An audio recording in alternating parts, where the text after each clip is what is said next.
And with a distinguished career spanning key diplomatic posts across the Middle East, we are joined today by Canada's ambassador to Egypt, His Excellency Mr. Ulric Shannon. Fluent in Arabic and deeply versed in regional affairs, he plays a pivotal role in advancing Canada-Egypt cooperation in diplomacy, trade, and regional stability.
Your Excellency, welcome to QNews, and thank you so much for joining me here today. Thank you so much for hosting me, Salma. You're welcome. Mr. Ambassador, let me start off by asking you, your return to Cairo carries, I'm sure, personal significance. You were here from 2004 to 2006, which is almost 20 years ago.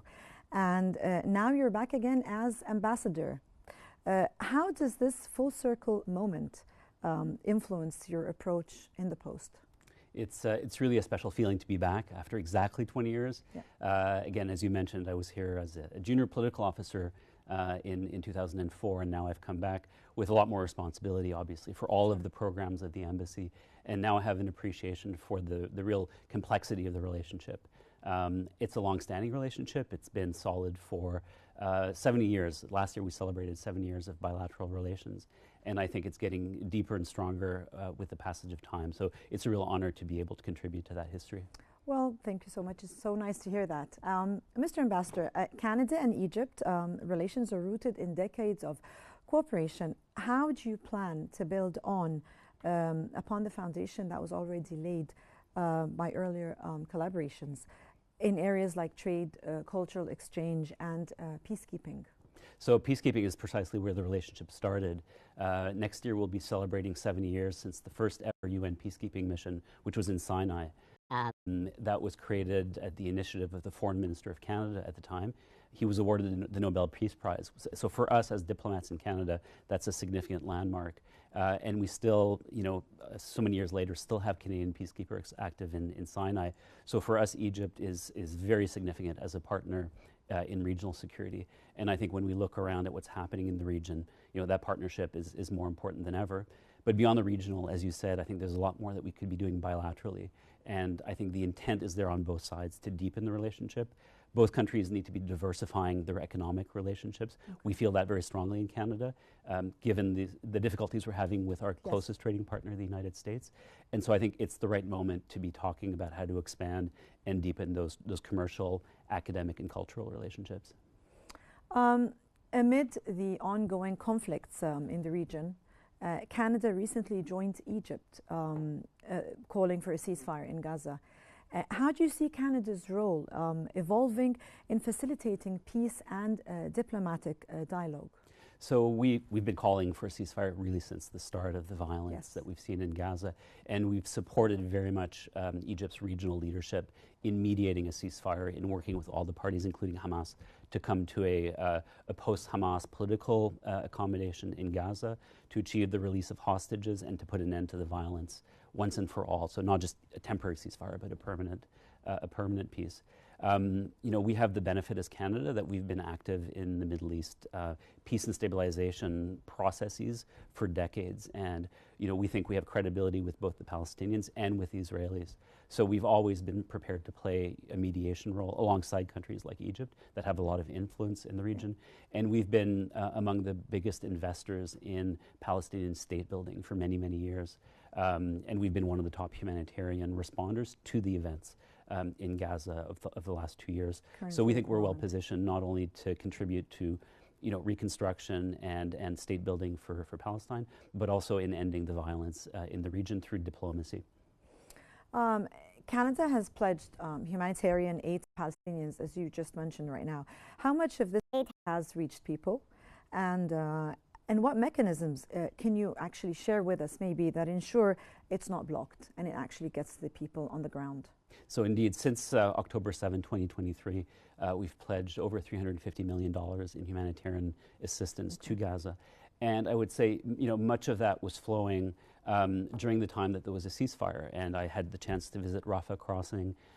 We've met, with the Egyptian Red Crescent. Again, we have strong partnerships with the UN and with international NGOs that are involved in humanitarian response in Gaza. But since the end of the ceasefire and the closure of Rafah, really most aid has dwindled. And so right now we're not seeing Canadian aid reach the Gazan population except through exceptional means. So on August 4th, for example, the Canadian Army delivered an airlift of humanitarian supplies into Gaza, which just shows how desperate the situation is. We don't believe airdrops are a sustainable solution. We believe that Israel needs to agree to reopen humanitarian delivery through proper UN support channels. But it's actually, in reality, it's blocking. Correct.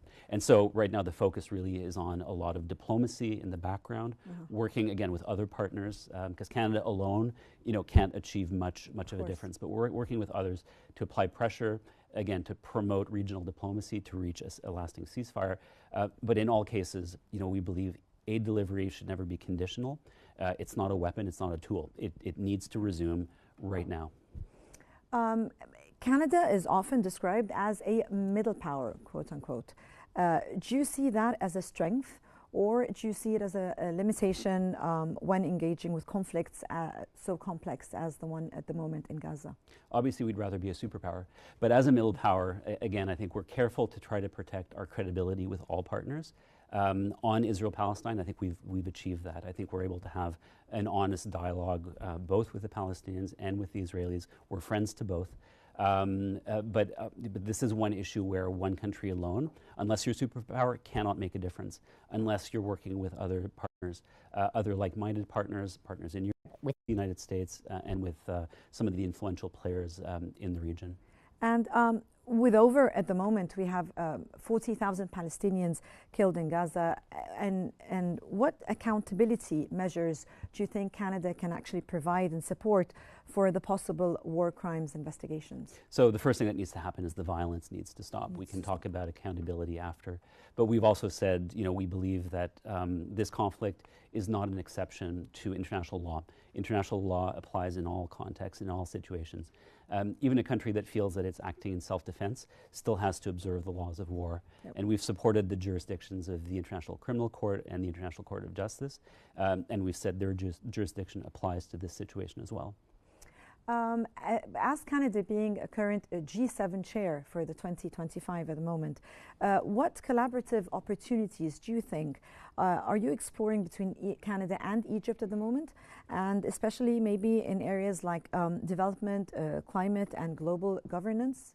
So obviously our G7 presidency has been dominated by many of the conflicts that we see in the news every day, including Ukraine, including Gaza. The summit of the G7 took place last month. We worked very closely with Egypt and consulted Egypt months in advance of that summit to get Egypt's perspectives on the regional situation. And I think that was reflected not only in the work of Canada as G7 chair, but in our decision following the summit to recognize the state of Palestine at the upcoming UN General Assembly. Yeah. So we have a close relationship with Egypt around our presidency. And we see eye to eye, I think, with Egypt on many of the other priority files that you identified, including environment, including development. Business and political leaders from both countries now have reaffirmed their commitment to boost trade in Ottawa, basically, and with Egypt targeting a 10% rise in Canadian investment by the end of 2025, reaching, as I may say, $2.2 billion.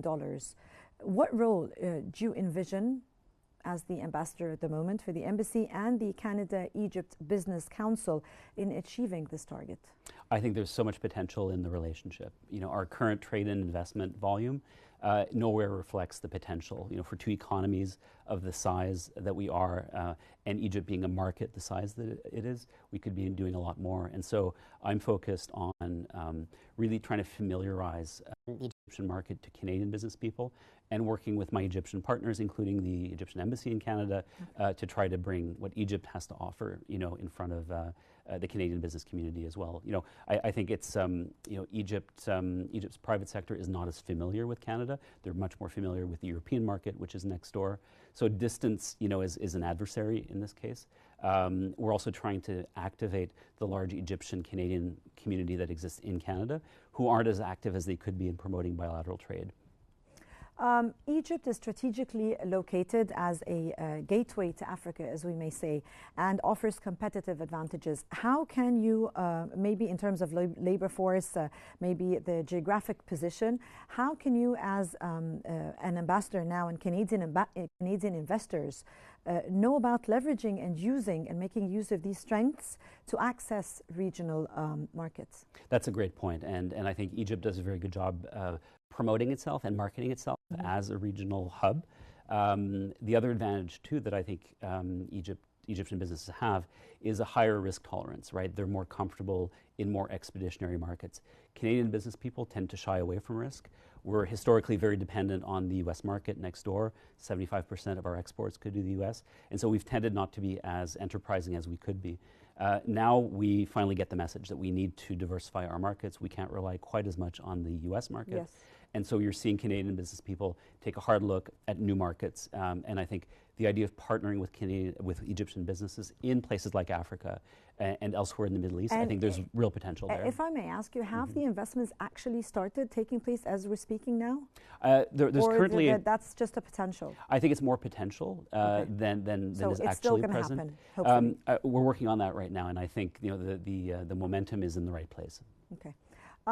In recent diplomatic exchanges, like President Sisi's call with the Prime Minister Mark Carney and the Foreign Minister Badr Abdelati's talks with the Canadian Foreign Minister Anita Anand, what themes, if you can share with us, have emerged that might shape the upcoming bilateral priorities? So not surprisingly, you know, those types of discussions tend to be dominated by regional developments, right? Yes. So they spend a lot of time talking about Gaza, talking about the situation in Iran, you know, this was right after the war between Iran. So various topics have been discussed. Correct, but mostly focused on regional peace and security. Yes. And so it's often easy to overlook our bilateral interests in those conversations. And so I think in both calls there was a strong will expressed that we also need to be working on, again, those bilateral exchanges, trade, you know, cultural exchanges, people-to-people ties. Economic. Canadian companies are now global leaders in AI, in fintech, and in everywhere, and clean tech. And are these plans linked to any expertise that you might be using in Egypt? Very much so. In fact, currently we have several programs that are tied to the initiative, which is developing Egypt as an IT power. And so both the University of Ottawa and Queen's University have partnerships with the Ministry of Communications here in Egypt to offer, I believe it's 200 learning opportunities for advanced students. As Egypt aims to become more of a digital economy. Correct. More or less. So would Canada be able to help us in that area? Exactly. So these are ongoing academic and commercial partnerships that we're keen to develop further. Okay. If you were to describe the Canada-Egypt partnership in one word, what would that be and why? It's hard to do it in just one word, but I think it's sophisticated. It's a bit tricky, but...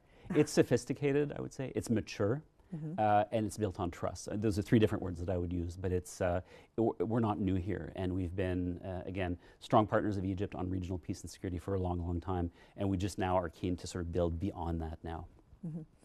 And another tricky question, if you were to have just one day in Egypt to show a Canadian visitor the soul of the country Egypt, where would you take them? That's a really hard question, I have to admit. And I have my own biases because, as you know, was mentioned in the very kind intro, you know, I speak Arabic. I feel a real affinity. And you're actually fluent in I wouldn't say Arabic. I'm fluent, but I have a real affinity for Arab culture and Egyptian culture. And so I think Café Fishawi would be where I would take somebody if I had to say, you know, where's the soul of Egypt? And where is basically your favorite place, maybe? I mean, it's you know, I'm a bit of a nostalgic when it comes to Egypt. You know, I love the Thulathiyya, you know, the trilogy of Naguib Mahfouz.